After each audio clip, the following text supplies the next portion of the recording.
This picture was simply a miracle. Something was just right in the stars.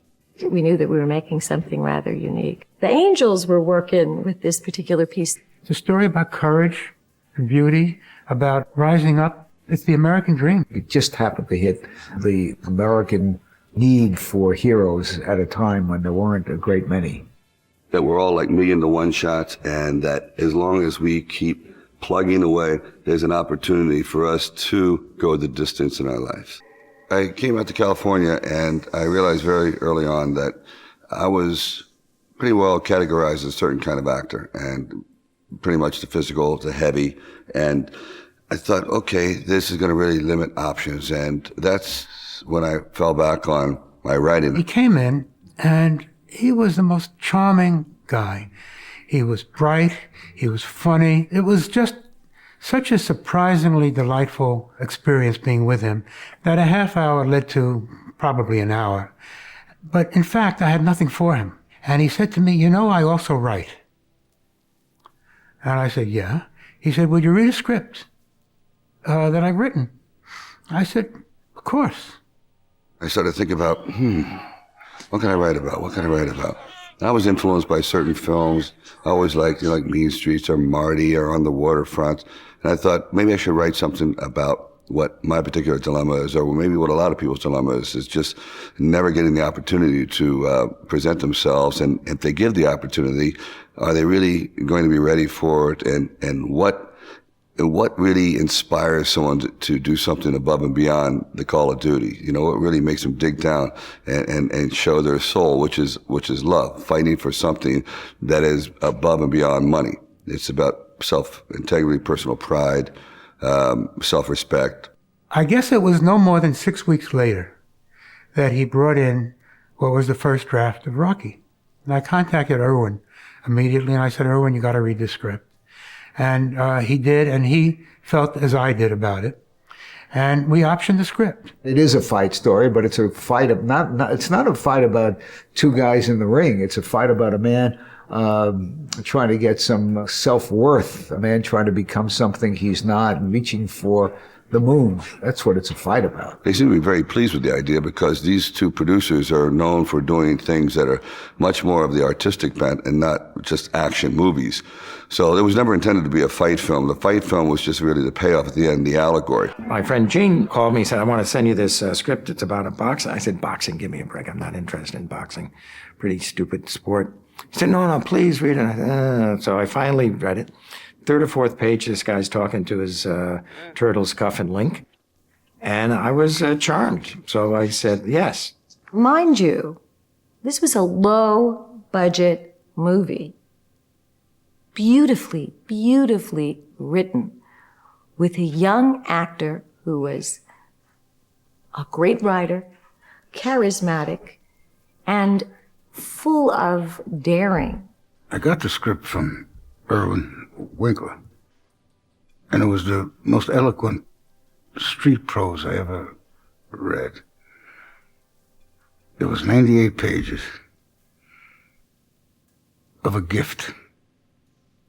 Some would have thought it was a fight picture.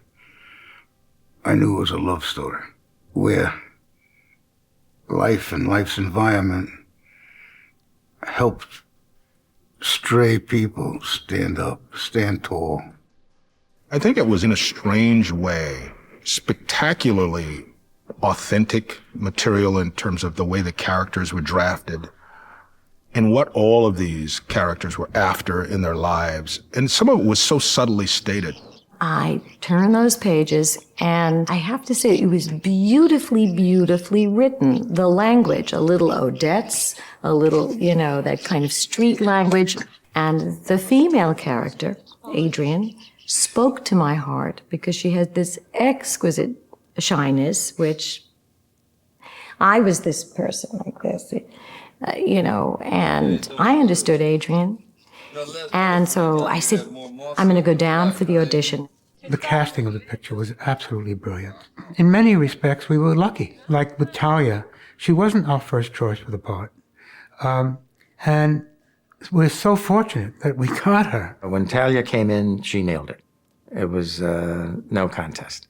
She had a great instinct for this character. I gave her $8. I said, go out and buy Adrian's clothes. When Talia walked into the room, it was one of those things where we knew we had the right person. It was just an incredible matchup. So beautiful, such a beautiful woman. Something occurred in that audition, and John Avildsen started moving around us, like with the lens, and the damn thing was happening. John Avildsen had a vision. He was very, very precise in what he wanted. He was not a man to be trifled with, in a sense that he would just accept things the way they are. They had to be proven. People had to read. Everyone had to read for the part. I don't care who the person was. It was just not, even Burgess had to read. So he was pretty adamant. Burgess came in to read. I said, we've done it a couple of times. Let's just improvise. So they run through the scene. Rocky turns to leave, and Burgess says, hey, Rock. What? You ever think about retiring? Well, he had never heard that before. So he said, no. He said, well, start thinking about it. I said, oh, yeah, that's perfect. You're casting people that have it in them. You're not asking them to do things that are beyond, you're not asking them, for example, a guy that's not funny to be funny. And what was great about having them, the actors like Talia and Burt and Burgess in advance, there's certain idiosyncrasies that they have, and you amplify them. Burt has a very odd way of phrasing, so I would restructure sentences for him. Stallone comes in, and I didn't know from Adam. He kneels by my table. He says, Mr. Young, he says, I'm Sylvester Stallone. I wrote Rocky.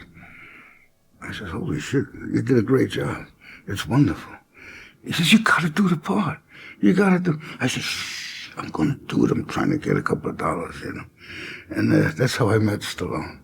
We were just down to the last weeks before we were starting the picture, and just couldn't get the right actor to play the part of Apollo Creed, because we needed someone who was far above Rocky in status. A classy, educated boxer is what we were looking for, in a sense.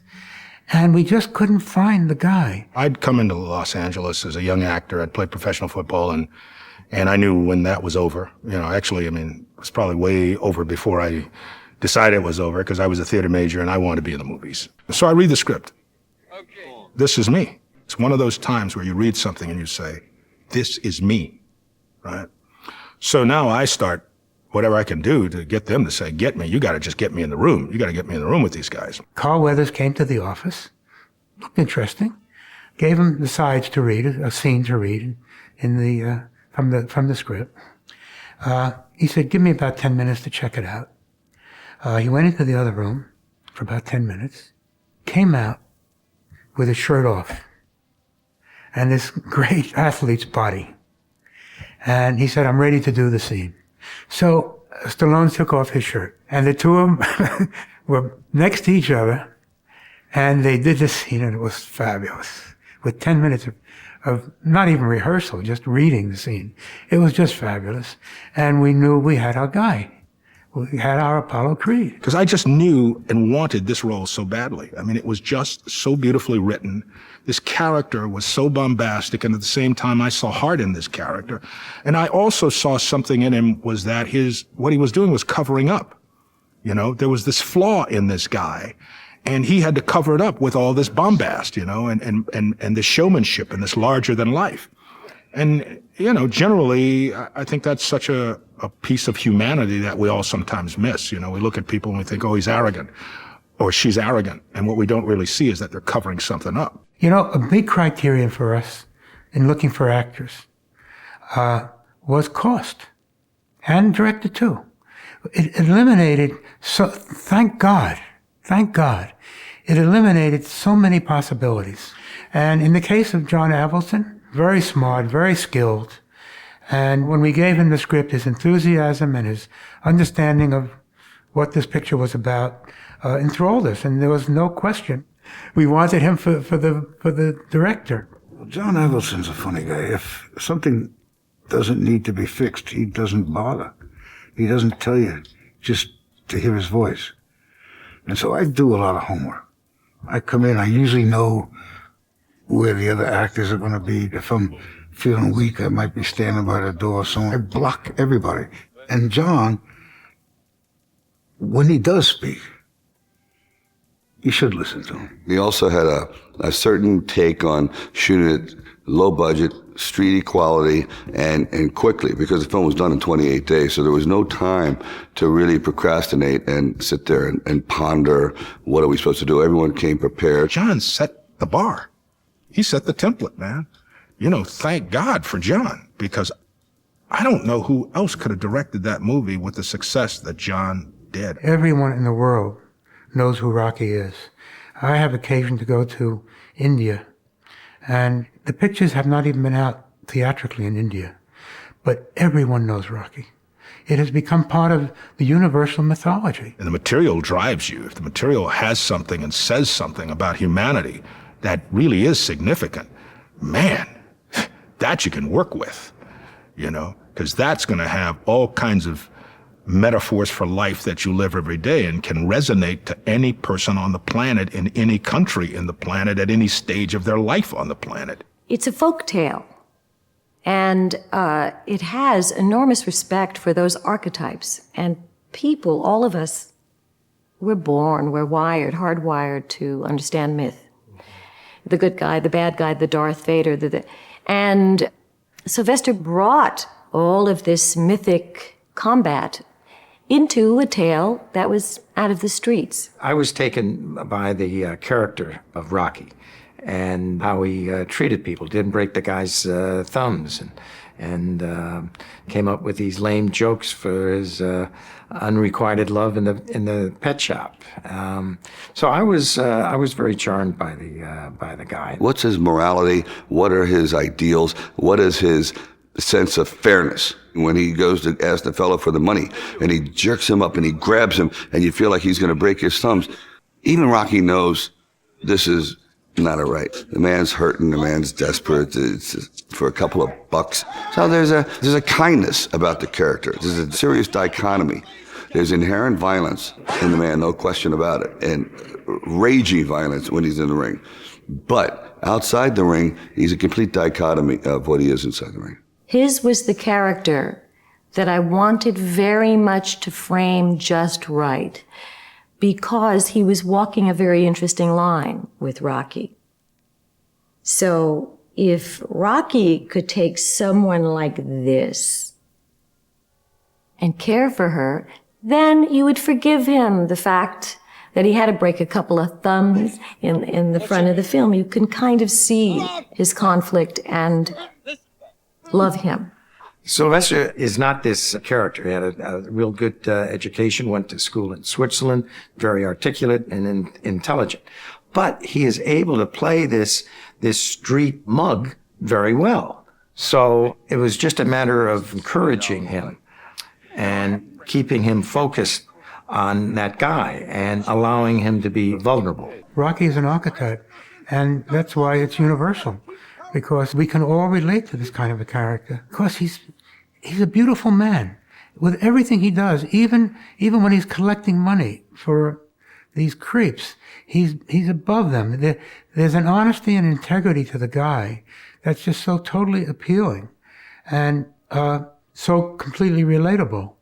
And I don't think anyone that I've ever met is really immune to this story. I can't separate Sylvester as an actor from Sylvester as a personality 30 years later. They're all kind of intertwined. But when I first met him, he was a really Renaissance man because he wrote the script, he played the part, he had a lot to do with the whole direction of the film. John Avildsen directed it, but Stallone was all over him all the time, had his own vision of the film, and being the writer and the actor had a great deal of control.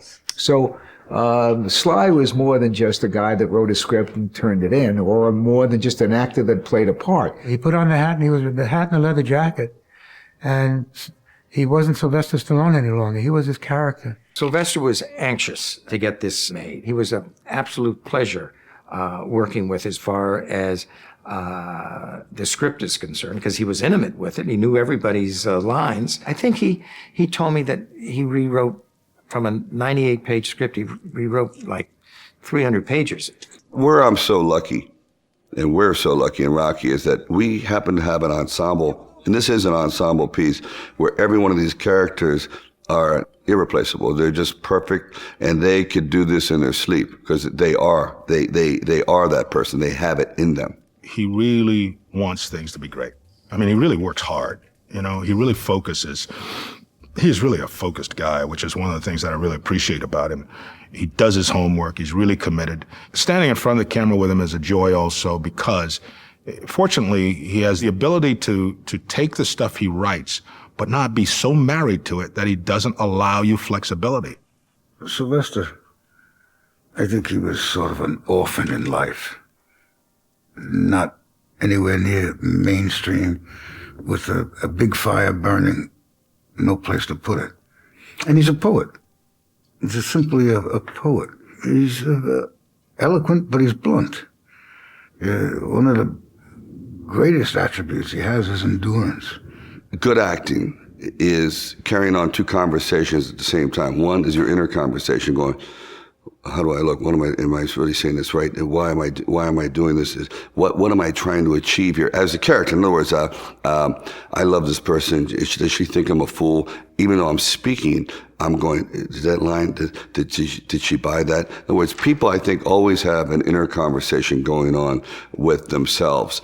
They may be real tough on the outside, but inside, they have all these other issues they're dealing with. And if an actor can be thinking while they're acting, then something comes out. There's a break in the speech pattern. There's a certain nuance rather than just reciting lines. Anyone can recite lines, but to give it nuance, inflection, there has to be, in my case, an inner dialogue going on at the same time. So you're doing two scenes, one scene to yourself and one scene to the other character. It's a combination of both his writing and his acting. I mean, he knew how to write this character for himself. And he did it brilliantly. And the thing about Sylvester that I don't think people truly respect because he's just so good at this is that he's a fine actor. The little girl scene, they wanted out. They thought that the picture stopped. We don't need he doesn't have to walk the little girl home. Forget it. It just slows everything down. And I said, would you please explain to the producers that when he walks that little girl home, we fall in love with him because of his generosity and taking the time to try to straighten this kid out. And that's why the scene ended up in the movie. Talia Shire is a very esoteric person. She's a deep thinker. She's a transcendental thinker by nature. Very, very artistic. There's nothing that escapes her in that way. She deals with metaphor. She deals with symbolism. So she brings an ethereal quality to her life, and she brought it to Adrian. I saw her the first time, and she had this great beauty. I really fell for her.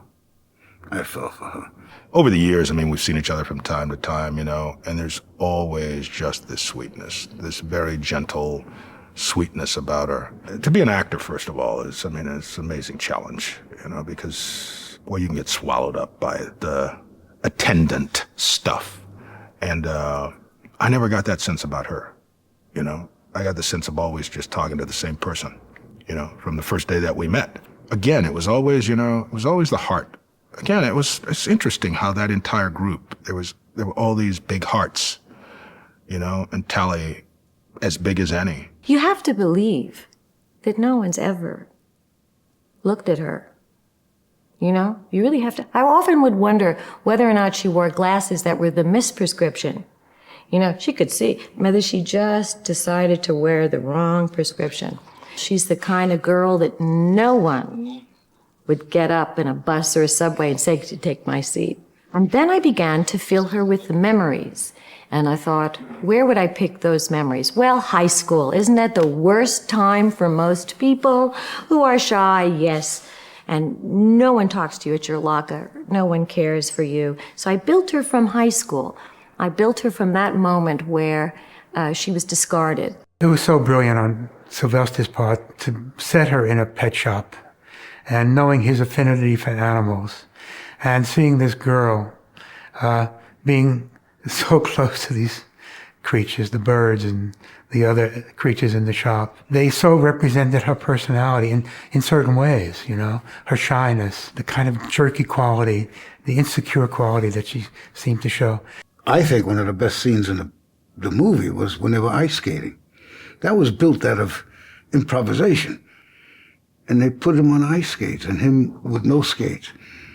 It was wonderful. It was just wonderful.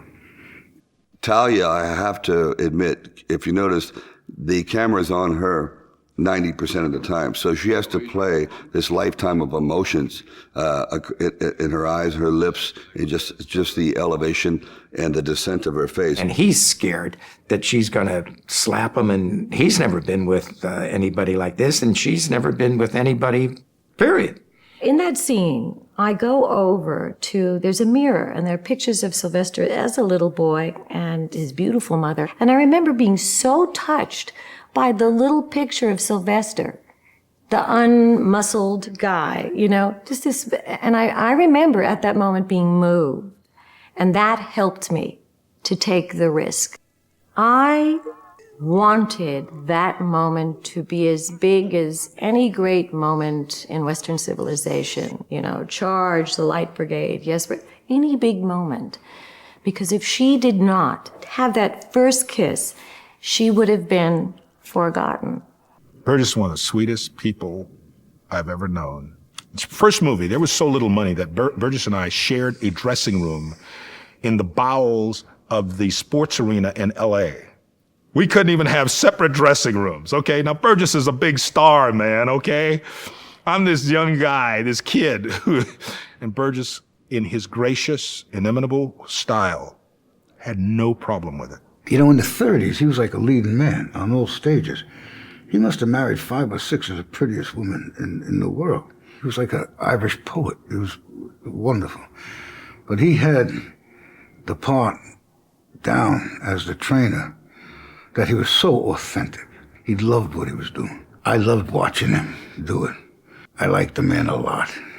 I really desperately miss Burgess Meredith because Burgess is an actor's actor. He had 50 years of experience. It broke my heart that he didn't win the Oscar because he certainly deserved it. And he had been nominated the year before. But even at that age, he would bring all this nuance and he would bring props and concern, and he would take a scene that I had written and make it better. He was a master and great fun. Great fun. One time I was over at the Academy Award party. He was drinking pretty good, you know. And he took a drink, he flipped over the chair by accident. He rolled over, not a drop spilled. And he went and sat back down on the chair. And I went, holy shit, you okay? He was fun. Burgess Meredith coming to my apartment was a classic case of letting it all go, where both actors at that time held back nothing. Burgess used every bit of his incredible nuance to touch on all the emotions. And when he would just add that growl to his voice, and then when he had to turn it on and come to my room and break down, and it just tears your heart out. It's a consummate rare actor, which unfortunately doesn't exist anymore. Those incredibly schooled actors that have unlimited stage experience, worldliness, well-read, you know, they're like epicures of the fine arts, and he brought it all together. That was the best scene in the movie. The bathroom door shuts it on Burgess, and Burgess is pleading to a door. He realizes, he touches his head in thought, and he realizes he left his hat. So he goes back in, and Sly doesn't want to face him, so Sly walks in the bathroom, and now Burgess puts his hat on. And just the way he put it on, and just, you know, he's a man with pride. Well, screw you. And he walks out the door. God, does anybody know how good he was? Really, I mean, he was so good. The movie kept becoming more and more spiritually explosive. He began to breathe and resuscitate moments in life. He understood the poetry, understood the language. He always had a twinkle in his eye, even when he was in despair as the character. I miss him. When you meet a fellow artist who appreciates you. And I mean, appreciates, therefore, making you more. You go up in value. All the little things that are still not quite formed in yourself that Burt could kind of see. And in a way, when he was acting with you, he would not only act, when they say in the moment, he was acting in the moments yet to come. Burt Young is as tough as they get. A man who has great compassion and great violence. He is a man who can cry easily and explode with volcanic rage. So he has that angst that so many men in the world have that are not being realized, that don't have that ability to ever shine. They're always being kept in the background because of economic status, or they just didn't have the right breaks, or perhaps they don't look a certain way. So they live in quiet desperation. And he embodies that quiet desperation. Even though he's often been forced to play characters that are kind of, smudged. This is absolutely an artist. If you're going into a scene that you know is filled with rage and anger, but you say, underneath all that, I still love this person, just say, okay, I love this person. I'm not going to cross that line. I love this person. I'm mad at them, but I love them. I don't want to burn that bridge. And if you go in there, I think saying that beforehand, knowing, okay, what is my relationship with this person, and what do I want my relationship to be after this scene? Well, if I still want that person to be in my life, there's a certain way you have to temper the anger. You're not committed to absolutely destroying this person. You're still holding something back. It's like tough love. Rocky, rather than strike him, strikes the meat. And he now sees another side, a penchant for violence that could have been bestowed upon him, but is bestowed upon this piece of beef. And he learns a lesson, and how Rocky was nice enough to direct it over here. But at the very end, he goes, well, if you do that, Apollo Creed, and Rocky waves to him like, it's okay. I gave you a lesson. I wish I didn't have to do it, but we're going to be better off for it. He loved his sister, but therefore had to love this man in a certain and unique way. Or else the competitor in him, it would be unlivable. I studied with Lee Strasberg. In fact, that's who sort of helped invent me. From a letter I sent him, saying, do you really, if an acting background is a prerequisite, read no further. Although if you're still with me, acting done, life credits plenty. A, first assault conviction. B, first baby born. C, first this, that. Very flippant. And at the end I said, seriously, Lee, I don't know if acting has anything for me or vice versa, but I'm treading water. See me. So he called me up, he brought me over to his apartment in Central Park West. He says, I don't think you could be an actor. So I got up to go. He says, sit down. Sit down. He says, I never saw a man with such tension in his face here. He says, but I feel you're an emotional library. He says, would you work with me? And I never stopped.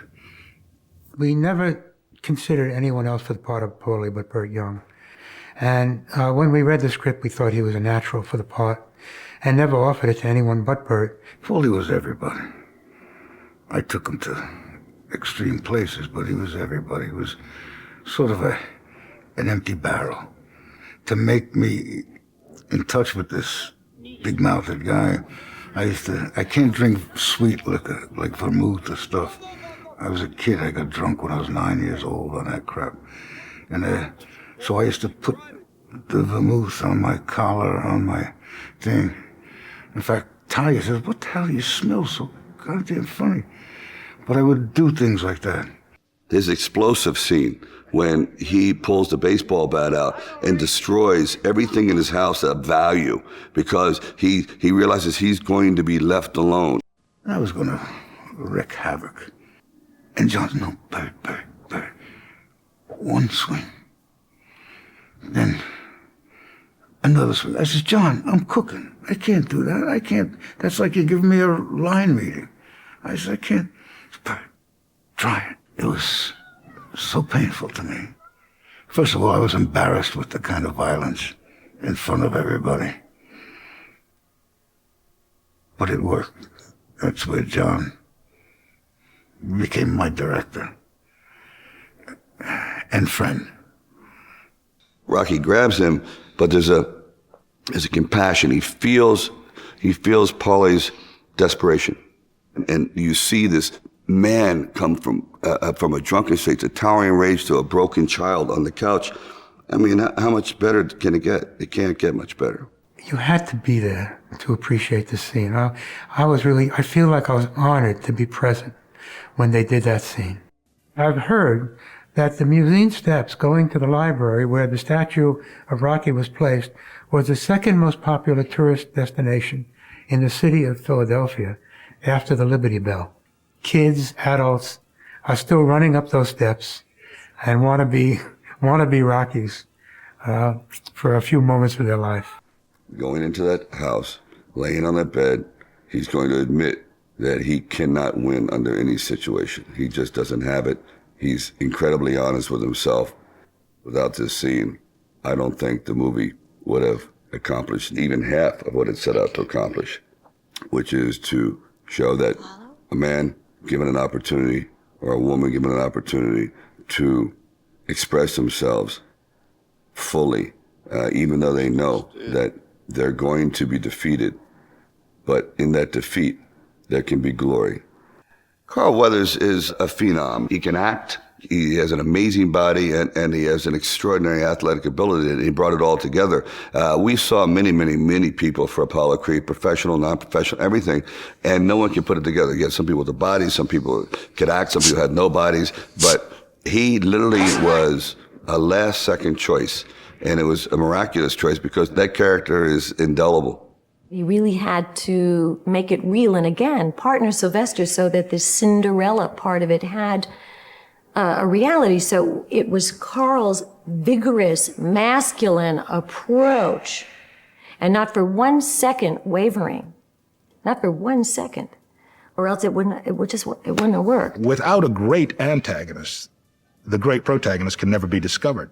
You have to go up against something that's going to test your mettle. You have to go up against something that is going to that's going to put obstacles in your way that ultimately will define what kind of character, what kind of heart, what kind of strength, what kind of soul you have in order to define you at any point in your life as having achieved something of greatness. We wanted the Muhammad Ali feel, and he's attractive like a Muhammad Ali was.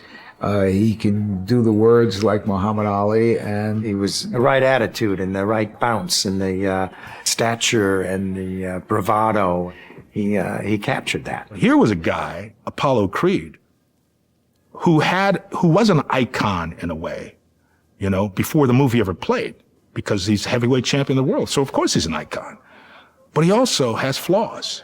He's a human being also. And he is a human being with a tremendous soul, great intelligence, a great wit, a very smart guy. He knows how to use the marketplace. He knows all this stuff. Now, the good news is I'd been a professional athlete, so I'd seen guys like this. But I saw greatness and stood next to greatness and played with greatness. And as great and as iconic as they were, I was also in the locker room with these guys and saw human beings. So how could I take Apollo Creed, who was this iconic figure, and still give him some humanity? And then, for me, sensing some sort of responsibility in the world, just as a man, and honestly as a black man, how do I then translate that to something that every kid who ever walks the planet will see something that maybe he or she never saw before? That's what that role afforded me a chance to say without ever standing on a soapbox and saying it, And 30 years later, guess what? No matter where I go in the world, people still revere that character, Apollo Creed. Irwin and myself as producers, we took no fee on the picture.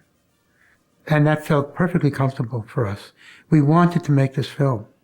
And we were prepared to go at any kind of lengths to do it, including guaranteeing the overages on the picture, if there were any. In fact, there were. And we assured United Artists that we'd pick them up.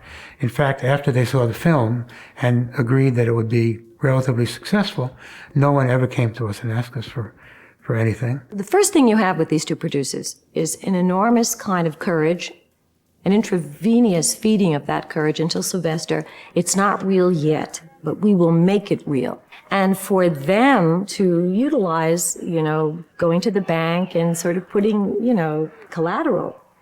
And they did that. They put up their houses and they interpreted this little movie to those others. In a sense, we were inspired by the story, by the script. It was easy for us to make this picture that way as producers, and I think for the director, for the actors, for all the crew that was involved, I think we all related to it the same way. That's what this picture was. It had to be made on the cheap. It had to be made. You had to be inventive. We had to be clever. We had to find new ways of doing things. The choreography was something that hadn't really been developed. And what we wanted to do, and we did in the other Rockies, is sustain the action so that literally you could run the camera the entire round and you would have a fight that would hold up on its own without necessarily cutting away because you just ran out of punches. So that took a lot of time, and that was something in my naivete, I couldn't believe had never been done before, but it hadn't.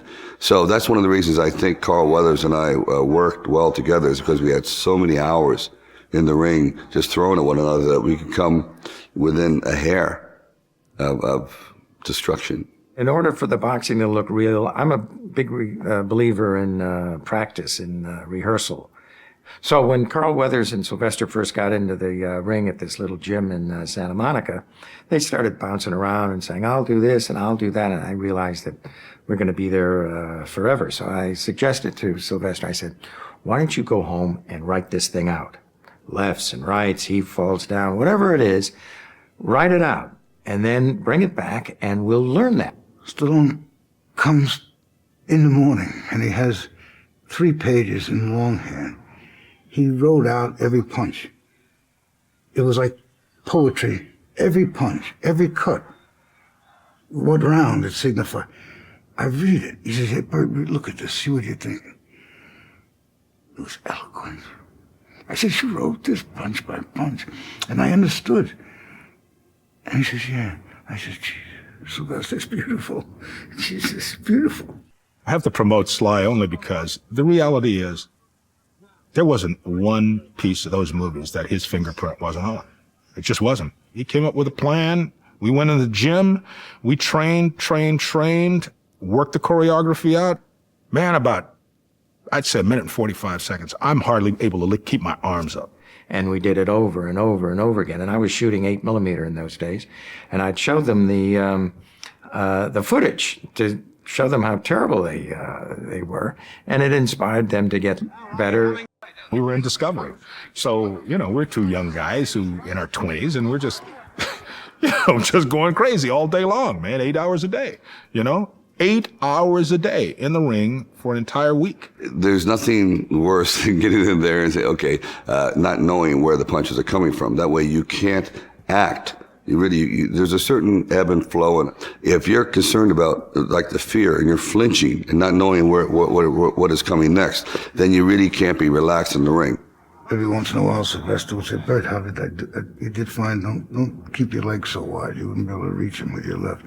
And that's all. That's the only advice I ever gave him about the fight scene. We spent so much time in there choreographing every punch that if we had to do it over and over and over again, we could. And it became kind of like this violent dance. And we're in a sports arena, and it's a big, cold, empty place, with a few people planted here and a few people planted there. It looked like background, and most of it dark, so you wouldn't see nobody was there.